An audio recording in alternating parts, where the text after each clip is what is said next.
சிறந்த கல்வி நிறுவனங்கள் பட்டியலில் தொடர்ந்து 7வது ஆண்டாக சென்னை ஐஐடி முதலிடம். மாநில அரசு பல்கலைக்கழகங்கள் பட்டியலில் 2வது இடம் பிடித்தது சென்னை அண்ணா பல்கலைக்கழகம்.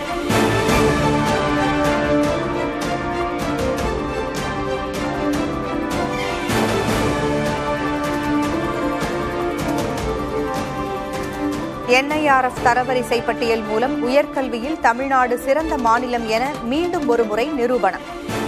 மாணவர் அனைவரையும் உள்ளடக்கிய சூழலுக்கு கிடைத்த வெற்றி எனவும் முதல்வர் ஸ்டாலின் பெருமிதம்.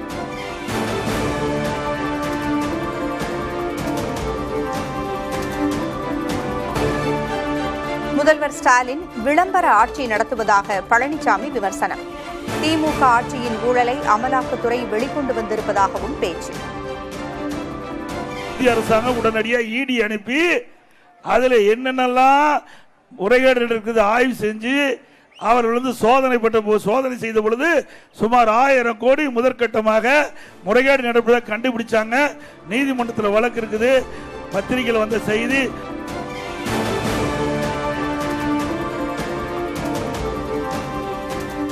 திமுகவுக்கு தனித்து போட்டியிட தைரியம் இருக்கிறதா என்று அன்புமணி கேள்வி. திமுக தனித்து போட்டியிட்டால் பாமகவும் தனித்து போட்டியிடும் என சவால். திமுக தனியாக போட்டியிட்டால் பாமக தனியாக போட்டியிட தயங்காது. அந்த தைரியம் திமுகவுக்கு இருக்கிறதா?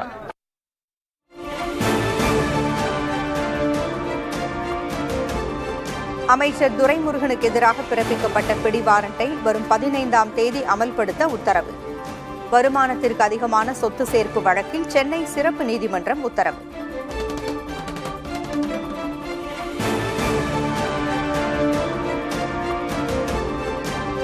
தமிழக பாஜகவில் உள்ள 25 அணிகளுக்கு அமைப்பாளர்களை நியமித்து நயினார் நாகேந்திரன் உத்தரவு. விளையாட்டு மற்றும் திறன் மேம்பாட்டு அமைப்பாளராக நயினார் பாலாஜிக்கு பொறுப்பு.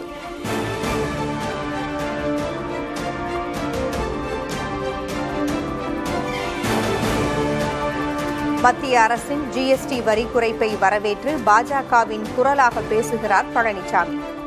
மாநில அரசின் வருவாய் மற்றும் நிதி சுதந்திரத்தை பாதுகாக்க வேண்டும் என வலியுறுத்தாதது ஏன் என்று அமைச்சர் தங்கம் தென்னரசு கேள்வி.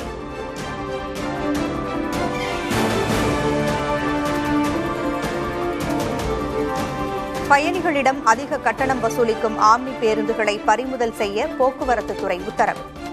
தொடர் விடுமுறையை பயன்படுத்தி கட்டண முறைகேட்டில் ஈடுபடுவதை தடுக்க சிறப்பு குழுக்கள் அமைத்து உத்தரவு.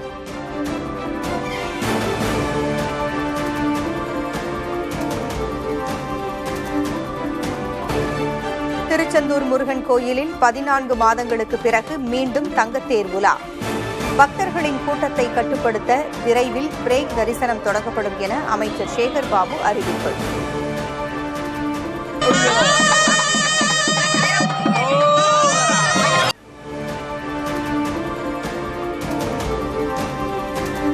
அத்தப்பூ கோலமிட்டு மாவலியை வரவேற்கும் மலையாள மக்கள். தமிழகத்தின் பல்வேறு பகுதிகளிலும் களை கட்டிய கொண்டாட்டம்.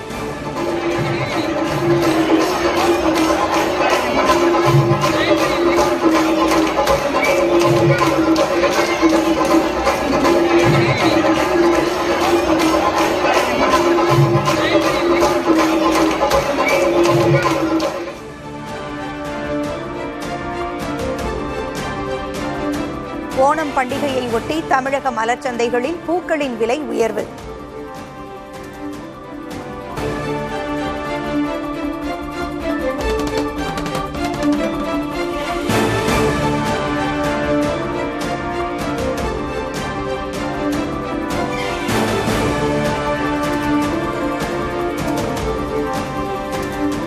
பூந்தமல்லி சுங்குவார் சத்திரம் இடையே மெட்ரோ பணிக்காக 2126 கோடி ரூபாய் ஒதுக்கீடு செய்தது தமிழக அரசு. பரந்தூர் வரை அமைக்கப்படும் மெட்ரோ வழித்தடத்திற்கு 2 கட்டங்களாக நடைபெற இருக்கும் பணிகள்.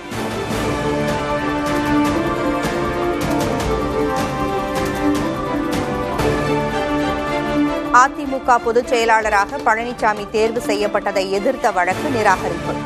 உரிமையியல் நீதிமன்றத்தில் பழனிசாமியின் மனு தள்ளுபடியான நிலையில் உயர்நீதிமன்றம் உத்தரவு.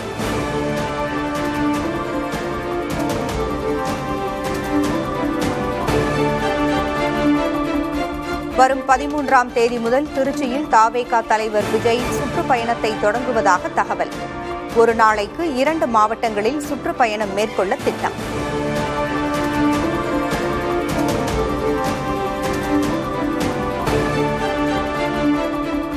பாஜக கூட்டணியிலிருந்து விலகிய முடிவை பன்னீர்செல்வம், தினகரன் இருவரும் மறுபரிசீலனை செய்ய வேண்டும்.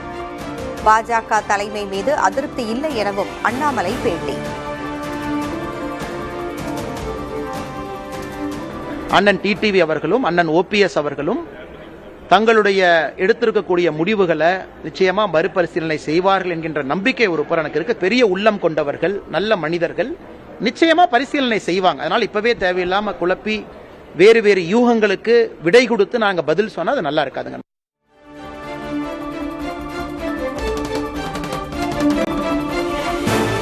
தெருநாய்களை தொடர்ந்து வளர்ப்பு நாய்களுக்கும் மைக்ரோ சிப் கட்டாயம் என மாநகராட்சி அறிவிப்பு. உத்தரவை மீறினால் 3000 ரூபாய் வரை அபராதம் விதிக்கப்படும் என்றும் எச்சரிக்கை.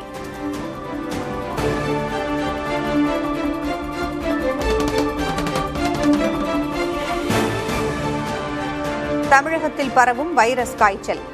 தினமும் எத்தனை பேருக்கு காய்ச்சல் பாதிப்பு என கணக்கெடுக்கும் நடவடிக்கை தொடக்கம்.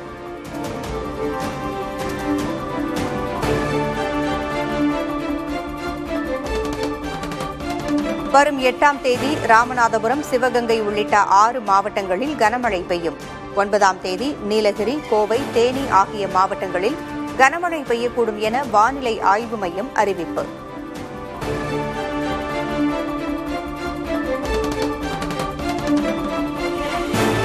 உக்ரைன் மீதான போர் நிறுத்தப்பட இந்தியாவிற்கு அதிக வரி விதிப்பது அவசியம். அமெரிக்க உச்சநீதிமன்றத்தில் ட்ரம்ப் அரசு தரப்பில் வாதம்.